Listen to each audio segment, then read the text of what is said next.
I paid off my brother's mortgage after he lost his job, then found out he secretly put our parents in a home under my name. The last time I saw my brother smile without guilt behind it, we were both still wearing cheap department store suits at our father's funeral. That was 5 years ago. I remember because the damn funeral parlor ran out of tissues, and I watched Ethan pretend to cry with dry eyes. He was always good at pretending. I'm not going to lie to you. I was the dependable one. I stayed in the same town, built a construction company from the ground up, married a woman who never asked for much, raised 2 kids who still talk to me even now. Ethan? He was the golden boy who couldn't finish anything he started. For different jobs in 3 years. 2 failed businesses. 1 disastrous marriage. When he called me last fall, his voice sounded like someone trying to speak underwater. He told me he was in a bad place, that he and his wife had split, that he was days away from losing the house. I still remember standing in my driveway, holding my phone, staring at the frost collecting on my truck's windshield. Please, man, he said. I've got nowhere else to go. And I, idiot that I am, said yes. I paid off the mortgage. Not a loan. Not a split. Just a wire transfer for 60 grand. I told my wife it was a gift. A reset button. She looked at me like I'd offered to walk into a burning building for fun. You know he's not going to stop here, she said. Maybe, I told her. But if Dad were here, he'd want me to try. The irony of that hits different now. Because what Ethan did next, what he hid behind that plea for help, was something even our father couldn't have forgiven. See, after Dad passed, our mom started slipping. Little things at first, lost keys, forgotten appointments, mixing up names. We thought it was grief. Then, last spring, she left the stove on all night and nearly burned down her kitchen. That's when we had the talk. The kind no kid ever wants to have about their parent. Ethan volunteered to handle it. He said he'd look into assisted living options near him since Mom was already living in his guest room. I should have known better when he used phrases like full-service care and no red tape. But I trusted him. Again, he said there were intake forms to sign. Legal stuff. He sent me a PDF to e-sign, said it was just a consent form so I could be listed as an emergency contact. I signed it while stuck in traffic. I didn't even read it. God help me, I didn't read it. You ever get that kind of phone call where your entire stomach drops before you even answer? It came 2 weeks ago. Tuesday, late afternoon. I was on site at a new build in South Bend, covered in drywall dust, when my phone buzzed. Unknown number. Normally I'd ignore it, but something made me swipe. Hello, is this Mr. Jacob Carter? Speaking. This is Nancy from Silver Pines Retirement Community. We've had a small issue with your payment method for your mother's account. I stood there, half listening, half choking on drywall dust. I'm sorry, my what? That's how I found out I was listed as the financial guarantor for my mother's long-term care. A $4,800 monthly tab. Already 2 months past due. And yes, the signature on the file? Mine. The PDF Ethan sent me wasn't an emergency contact form. It was a full financial responsibility agreement. I was legally on the hook for everything. When I called him, it went straight to voicemail. I texted. Nothing. I called again. Blocked. I didn't even get angry at first.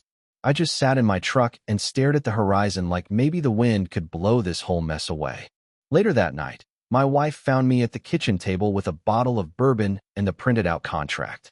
She didn't say I told you so. She just sat beside me and quietly asked how much he took this time. It took me 3 days to track Ethan down. Turns out he'd moved. New condo, new girlfriend, new job. All paid for. I'd find out later, by refinancing his house after I paid off the original mortgage. Real slick. When I showed up at his place unannounced, he looked surprised, like I was the rude one for not texting first. What the hell, man, he said, rubbing sleep out of his eyes. You can't just show up. I held up the contract. You used me. He shrugged like it was a parking ticket. It's not like I had a choice. You think I wanted Mom here, trashing my place? She screamed at the cleaning lady because she thought she was a spy. You made me legally responsible. You signed it. That was his defense. You signed it. I should have hit him right there. But I didn't. I just stood there, shaking, heart pounding in my ears, wondering how the hell I ever thought he was worth saving. I covered your house, Ethan. I bailed you out. And you thanked me by dropping Mom on my doorstep with a $4,000 invoice. He stepped back like I'd hit him. Don't act like you're some martyr, Jake. You think money fixes everything. Maybe if you'd helped out more when Dad was dying, I wouldn't have had to do this alone. That's when I realized he'd already rewritten the story in his head. He wasn't the villain. I was. He'd convinced himself this was all my fault. The worst part? I think he believed it. I didn't sleep that night. I sat in my truck outside Ethan's condo, engine off, headlights dimmed, thinking about how many times I'd let this exact pattern happen. Him screwing up, me cleaning it up, and him turning around to act like I was the problem. Like I was overreacting. Like I should have just kept my head down and kept writing checks. You ever wonder how many second chances it takes before it's not a kindness anymore, just codependency? At 3:47 a.m., I started making calls. I called Silver Pines first, left a message for the billing department asking for copies of every document with my name on it. Then I called my accountant. Then my lawyer. I didn't even care what time it was. If I was going down for this, I needed to know just how deep I was buried. Turns out, the intake form Ethan sent wasn't the only one. He'd used my signature, maybe forged, maybe copy-pasted, I still don't know, to authorize automatic withdrawals from my old joint account with Dad. The account I'd left open to pay off remaining property taxes after Dad passed. Ethan cleaned it out. Every dime. You should have closed that account. My wife told me that morning, standing in the doorway, robe tied tight, mug clutched like a shield. I thought I had, I muttered. No, Jacob. You hoped he wouldn't touch it. That was the difference. I didn't believe he wouldn't. I just didn't want to believe he could. Later that day, Silver Pines called me back. They confirmed what I already knew. Not only was I financially responsible, but Ethan had also listed himself as Mom's primary contact and gave them strict instructions not to call me unless there was a payment issue. And now there was. We're going to need to begin the collections process, the billing woman said gently. Unless we can work something out. I asked her to hold off. Give me a few days. Then I drove to see my mother. It had been almost 4 months since I visited her. Part of me was ashamed of that, but another part was too angry, too raw, too burned out. Watching her fade like that, becoming this fractured mirror of the woman who raised me. It felt like watching someone slowly drown and knowing you couldn't pull them out. When I walked into her room, she looked up from her chair with a vague smile. Oh, she said. You look like my son. I am your son, Mom. Not the one who lives here, she said. The other one. The one with the nice car. She meant Ethan. Of course she did. I sat beside her, tried to make conversation. Asked how she liked the food. The nurses. The other residents. She told me about a woman named Marlene who she thought was stealing her hairbrushes. About how the TV always played too loud. About how Ethan was working on getting her moved to a better place. Better place. As in, more expensive. Do you remember signing anything? I asked her gently. She shrugged. Lots of things. They always give me papers. I signed them so they'll stop talking. When I told her I was paying for all of it, she looked genuinely confused. No, sweetie. Ethan said his company was covering it. Said it's the least he could do. My throat burned. He lied to you. She looked down at her lap, fidgeting with the edge of her blanket. He's a good boy. I almost laughed. Almost cried. Both. He's not, I said. He's not a good boy, Mom. He used me. Again. And now I'm left with the fallout. She didn't say anything. Just stared out the window like maybe the clouds had something more comforting to offer than her own son's voice. I left 20 minutes later. Not out of anger. Out of exhaustion. I got home that night to find my wife sitting at the kitchen table with a stack of mail. You got served, she said, sliding an envelope toward me. Inside was a letter from a collections agency. They'd been assigned the debt from Silver Pines. The balance had already grown by $300. Interest. Late fees. You have to do something, she said. Legally. You can't keep letting him burn everything down. She was right. I knew she was right. But that didn't make it easier. Because going after Ethan legally meant dragging everything out into the light. It meant showing the courts how deep this hole went. It meant risking Mom's care, her placement, her stability. It meant maybe, getting him charged with fraud.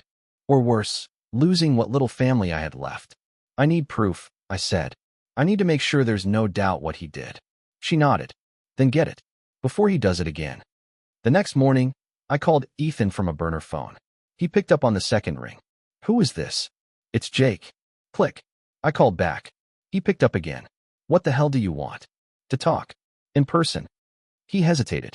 Neutral ground, I added. Someplace public. You pick. There was a long pause. Then, Crenshaw Diner. 1 hour. When I walked into the diner, He was already at the back booth, sipping a Coke like we were still 10 and splitting fries on Sundays. I sat down across from him, didn't touch the menu. "Nice phone trick," he said. "What? You think I'm gonna scam your number next?" "I know what you did." He scoffed. "Don't start. I've got the paperwork, Ethan. All of it. You forged my signature. You authorized payments from a joint account you weren't entitled to. You set me up." His eyes narrowed. "You're blowing this way out of proportion." "No, I'm finally seeing it for what it is." "You helped me," he said, leaning forward. "You said it yourself. You paid off the house. You said it was a gift. So what if I thought Mom deserved better than what Medicaid would give her?" "You mean better, as long as I paid for it." He didn't answer. I pulled out a folder, slid it across the table. "What's this?" "An affidavit. From Silver Pines. Confirming you submitted the forms. With my name. My account. My liability." His face paled slightly. "You're not going to go to the cops." "Try me." Silence. Then he leaned back, shaking his head like I was the one being unreasonable. "I needed help. You needed control." He opened his mouth, but I cut him off. "You're going to undo this. You're going to call Silver Pines. You're going to remove my name. You're going to take responsibility. Or I swear to God, I'll take you to court, and you'll answer for every penny you stole." Ethan stared at me for a long time. Then he smiled, small, sharp, snake-like. "Let's see if you've got the stomach for that, big brother." You ever sit across from someone and realize they're not just lying to you? They're lying to themselves, too? That was Ethan. Sitting there in that cracked vinyl booth, sipping his Coke like we were debating football stats instead of fraud. That smirk of his wasn't bravado. It was denial layered over desperation, stitched together with the thread of a man who always got away with everything. Until now. "I'm serious, Ethan," I said. "You're going to fix this." He swirled the ice in his glass. "And what if I don't?" I leaned in, voice low and steady. "Then I'll burn your reputation down to the studs. You think your boss wants to hear about the little forgery trick you pulled? How about the IRS? Silver Pines? Mom?" His jaw tensed. "You wouldn't." "I will. And not because I want revenge. Because I have a wife, 2 kids, and a mortgage I'm not willing to let you drag into your mess." The waitress walked over, asked if we needed anything. Ethan smiled, cool as hell. "Just the check. My brother's paying." As soon as she left, I stood. "This is your last warning, Ethan. You've got 72 hours to fix it. I don't hear from the retirement home by Friday. I go nuclear." He didn't say a word as I left, but I could feel him watching me all the way to the parking lot. That night, my wife could tell something had shifted. "You do it?" she asked, handing me a glass of wine as I kicked off my boots. I gave him a deadline. She nodded. "And if he misses it?" I didn't answer, because deep down, I already knew he would. Thursday passed. Nothing. Friday morning, I called Silver Pines. "Sorry, Mr. Carter. No changes on the account. You're still listed as the primary guarantor." I hung up, called Ethan, straight to voicemail. By noon, I was in my lawyer's office with a folder thick enough to break a nose. "Tell me you've got something," I said. He did. "We filed for fraud, identity misuse, financial elder abuse. Not just for what he did to me, but what he did to Mom." Turns out, Ethan had funneled money from that account not just into care fees, but into a down payment on his new Audi. Travel. Goddamn spa packages. He'd built an entire new life using money meant for our mother's security and my financial ruin. "You sure you want to go through with this?" my lawyer asked. "It's going to get ugly. Families don't come back from this." I looked at him, and for the first time in weeks, I didn't hesitate. We already didn't have a family. The court hearing was set for the following month, but the fallout started much faster. Ethan's job caught wind, probably through the subpoena we sent to their accounting department. He was let go 2 days later. Then came the voicemail. "You're a real piece of work, Jake," Ethan spat. "You think this makes you a hero? You just destroyed my life over a few documents. You don't come back from this, man. Not family." That word again. Family. I sat on my porch, listening to that voicemail while my youngest played with the dog and my wife grilled burgers for dinner. I thought about how many times I'd forgiven Ethan just because we shared a last name. But blood doesn't buy immunity. It doesn't excuse abuse. That voicemail. I saved it, forwarded it to my lawyer, added it to the file. The next time I saw Ethan was 2 weeks later, in the lobby of the courthouse. He looked different. Puffy face. Stubble. His arrogance had curdled into something sour and pathetic. "You could have just called," he said as I walked past. I didn't even break stride. Inside, my lawyer laid everything out. The forged documents, the diverted funds, the fraudulent use of my signature and accounts. Silver Pines confirmed my claims. So did Mom's bank. So did the retirement facility's financial team. Ethan barely said a word during the hearing. When the judge asked if he had anything to say, he muttered, "I thought he was okay with it." "That's not a legal defense," the judge replied coldly. He ruled in my favor. Ethan was ordered to repay the misused funds and release me from all financial responsibility for our mother's care. The fraud charges? Still pending investigation. Civil, criminal, both. When it was over, Ethan followed me out to the courthouse steps. "I hope you feel good about this." "No," I said, turning to face him. "I feel sad. I feel angry. But mostly, I feel free." His eyes narrowed. "You think Mom's gonna forgive you? She doesn't even know what you did. Yet." He flinched. "Better pray she forgets," I added. Then I got in my truck and drove away. Later that night, I stood over my wife's shoulder as she typed up an email to the administrator at Silver Pines, confirming the court's decision and instructing them to reroute all future correspondence to Ethan directly. "I still can't believe he thought you'd just roll over," she said. "He doesn't believe in consequences. Never has." "Until now," she said. And I finally exhaled. Because for the first time in my adult life, I'd stood up to my brother and didn't back down. The thing about cutting someone out of your life, really cutting them out, is that you expect the silence to bring peace. But it doesn't. Not right away. It brings echoes of every word you said, every one you didn't, every time you swallowed your pride and gave them another chance. It plays like a reel in your head, especially late at night, when your wife's asleep and the house is too damn quiet. After the hearing, I didn't hear from Ethan for 2 weeks. Then came the call. But not from him. From her. "Mr. Carter?" The voice on the other end asked, polite, rehearsed. "This is Diane from Silver Pines. We're calling about your mother." My chest tightened. I thought everything was transferred to my brother. It was. But there's been an incident. That phrase alone could mean anything from a lost pair of glasses to full-blown dementia hallucinations. I braced. She walked out. "Just wandered off the property this morning." "Jesus. She's okay," Diane added quickly. "Found by a mail carrier 2 blocks away. But protocol requires we notify both listed family members." I hung up and drove straight there. I don't even remember changing out of my work clothes. I just remember peeling out of the driveway and watching the speed limit disappear in the rearview. When I got there, Mom was sitting on a bench outside, wrapped in a blanket, sipping apple juice like it was tea. "Hi, sweetheart," she said when she saw me. "Are we going to the movies?" That broke me a little. "No, Mom. Just here to check on you." She smiled and patted the seat beside her. I sat. "She kept asking for you," Diane said quietly, off to the side. Said her son was coming to take her home. I didn't know what to say. I wanted to tell her she was home, that she was safe, but part of me still didn't believe it. Later that night, I got the full report. The staff said she'd been more agitated lately, talking about going to find Dad, saying she needed to make things right with Ethan. That's when it hit me. She hadn't forgotten what happened. She was trying to fix it. The next morning, I called Ethan. He didn't pick up. So I sent a message. "Mom wandered off yesterday. She's okay, but you need to check in. She's not doing great. And this is still your responsibility." A few hours later, I got a reply. Just 4 words. "She's not my problem." I stared at those words like they were in a foreign language. Like maybe if I blinked enough times, they'd morph into something human. My wife saw the look on my face. "What now?" she asked. I showed her the text. She didn't flinch. "Then he doesn't get to make you his problem either." That night, we filed paperwork to designate me as my mother's full medical power of attorney. Not financial, not legal, just medical. Just enough to make decisions when no one else would. When Ethan wouldn't. It felt like a weight and a duty all at once. A week later, I got a call from Tasha, my mom's nurse. She's asking to see Ethan. Is she lucid? She knows what day it is, who the president is. But emotionally, she's confused. Hurt.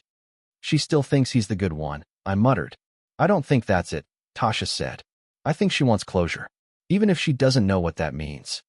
I sat on that for a while. Debated driving to Ethan's place myself, dragging him back if I had to. But then I realized something. He didn't owe her a visit. He owed her an apology, and if he couldn't show up for that, then he didn't deserve her at all. Instead, I did something I hadn't done in years. I brought her home, just for the afternoon. Made her tea in the kitchen she used to cook Sunday dinners in. Let her pet our golden retriever, who laid his head in her lap like he'd always known her. "You still live here?" she asked. I nodded. 20 years next month. She looked around, blinking like she was trying to see it properly. "It's nice. Warm." She didn't recognize the family photos on the wall. Didn't remember painting the cabinets that buttery yellow. But when she saw the old wooden spoon still hanging by the stove, her eyes lit up. "I used to stir the sauce with that," she whispered. "You did." And for a moment, she was there. Whole. Present. She stayed for 2 hours before she started getting restless, asking when Dad would be home, when Ethan was coming. That's when I knew it was time. On the drive back to the facility, she reached for my hand. "You've always been a good boy," she said, even when no one saw it. I didn't cry then. Not until I got home. Not until I was alone on the porch with a bottle of beer and the weight of every good boy I'd never heard growing up. That night, my wife sat beside me and asked the question I'd been avoiding for weeks. What happens when she's gone? I didn't answer. Because I didn't know. Because even with all the legal paperwork and frozen accounts and burned bridges, part of me still hadn't accepted the real loss. Ethan didn't just take money. He stole a version of our family I'd spent my whole life trying to protect. And what hurt most? I let him. I didn't hear the knock right away. It was late, nearly midnight, and I was in the garage fixing the mower, pretending I wasn't just hiding from my own thoughts. But then it came again. Sharp. 2 quick raps. I opened the door, and there he was. Ethan. Eyes bloodshot.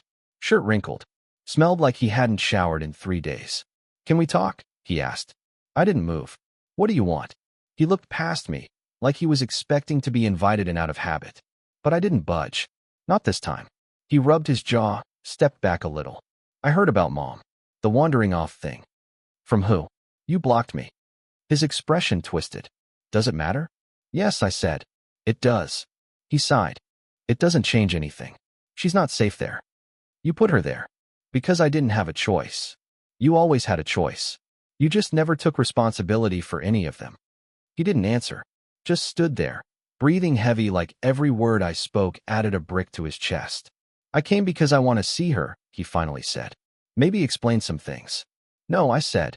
"You came because your girlfriend left, you lost your job, and now the walls are closing in." His face cracked, not with anger, but something closer to shame. But I'd seen that face before. It was always short-lived. I stepped outside and shut the door behind me. "You know what Mom said to me the last time I saw her?" He didn't answer.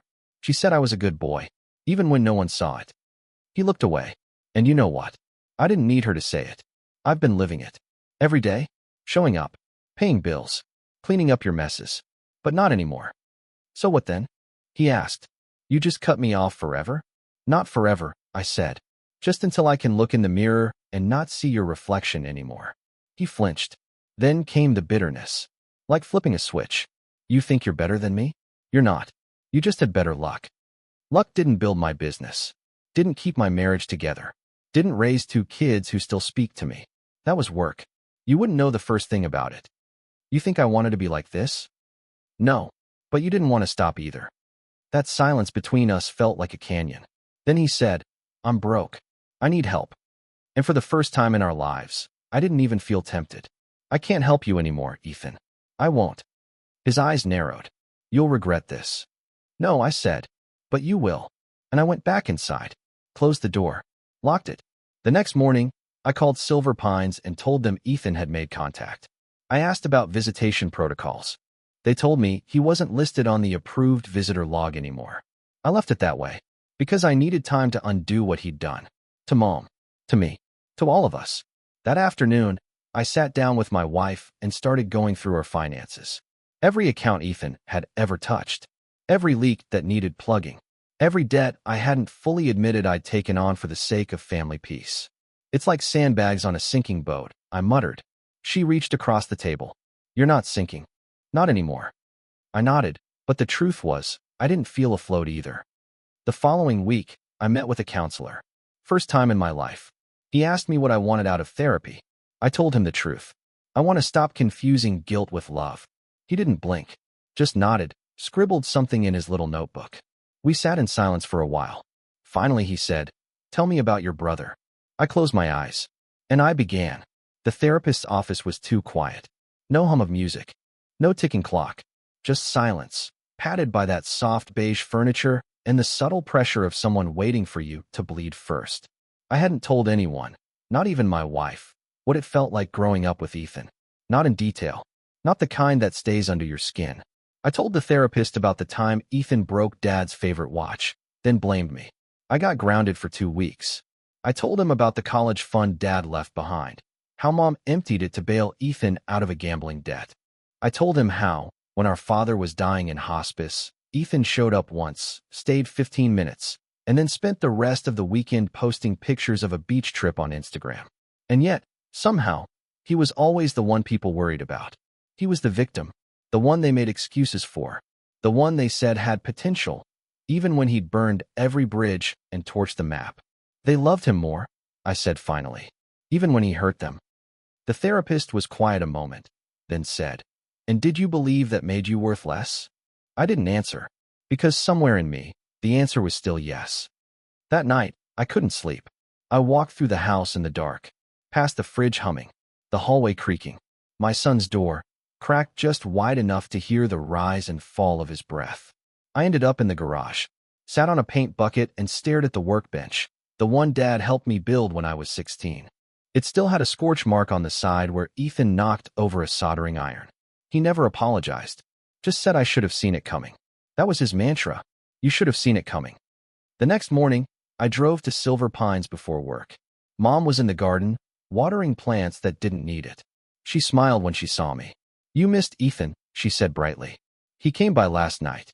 "No, he didn't, Mom." "He did," she insisted. "He brought me orange candy." My stomach twisted. I sat with her for 20 minutes, holding a conversation she kept forgetting mid-sentence. She told me I looked tired, that I worked too hard, that Ethan had always been the charming one. When I stood to leave, she grabbed my hand. "You've always been the strong one," she said, eyes briefly clear. "That's why they leaned on you, even when it hurt." I nodded, couldn't speak, because if I did, I'd cry. And if I cried, I wouldn't stop. Back home, I found a note taped to our mailbox. No envelope, just a single folded paper, my name scrawled in a handwriting I hadn't seen since high school. Inside, 3 sentences. "I'm sorry. I messed up. I need help." I crumpled it, but I didn't throw it away. Not yet. That evening, my wife and I had dinner on the porch. Kids at a sleepover, grill cooling down. One of those rare, quiet moments where the world didn't feel like it was trying to cave in. "You look better," she said. "Still feel broken." "You're not," she said. "Just cracked in the places that held too much for too long." She reached for my hand. And for the first time in a long time, I let someone hold part of the weight with me. The next morning, I checked my email. An alert from Silver Pines. Important notice. Resident emergency contact attempted entry, blocked. My heart jumped. I opened it. Ethan had tried to visit. Security stopped him at the gate. He wasn't on the list. He caused a scene. Demanded to see Mom. Said he was the good son. Eventually, they escorted him off the property. No charges pressed, this time. I stared at the screen, feeling something between fear and relief. Then I did something I never thought I'd do. I emailed the administrator and added a note. "If he returns, notify me immediately. Do not let him speak to her unsupervised. Ever." Because love doesn't mean permission. And guilt? Guilt is no longer my chain. I used to think forgiveness was something you gave once, like a check you cashed or a door you opened. Turns out, it's a choice you make every single day you don't burn the bridge behind you. And that choice gets harder the more you realize the person on the other side never deserved the road in the first place. It was Saturday morning when I got the call from the facility again. "Mr. Carter, your mother's been asking for you." She'd had an episode. Mild, they said. Confusion. Restlessness. She refused breakfast and told the nurse she needed to find her boys. I got there before noon. She was curled in bed, looking small, fragile in a way I'd never seen before. "Jacob," she said when I walked in, and that alone was a small miracle. "Hey, Mom. I had a dream," she whispered. "Your father was here. So was Ethan. He was crying." I sat beside her, took her hand. "What do you think it meant?" She looked at me, eyes glassy but focused. that things don't end right. Not unless someone makes them. She didn't say anything else for a long time, just held my hand and stared at the ceiling like it owed her something. That afternoon, I sat in my truck outside the old lake house. It had been the one place in our childhood where we hadn't fought, where Ethan and I built stupid forts out of firewood and swam until our skin burned. It was abandoned now, half the shingles gone. For sale sign faded by the sun. But it felt like the right place. I texted Ethan, meet me at the lake house. One time, one conversation. After this, we're done. He didn't respond. Until an hour later. Fine. 1 hour. He showed up in that rusted-out Honda. He always swore he'd upgrade.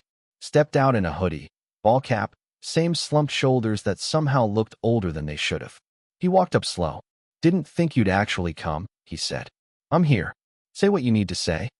He looked around, kicked a loose stone. This place looks like hell. So do you. He laughed, bitter. Fair. We stood in silence for a long time. Then he spoke. I screwed up. I know that. And I'm not just talking about the paperwork. Or the money. I mean everything. I said nothing. I kept telling myself you'd be fine. That you always were.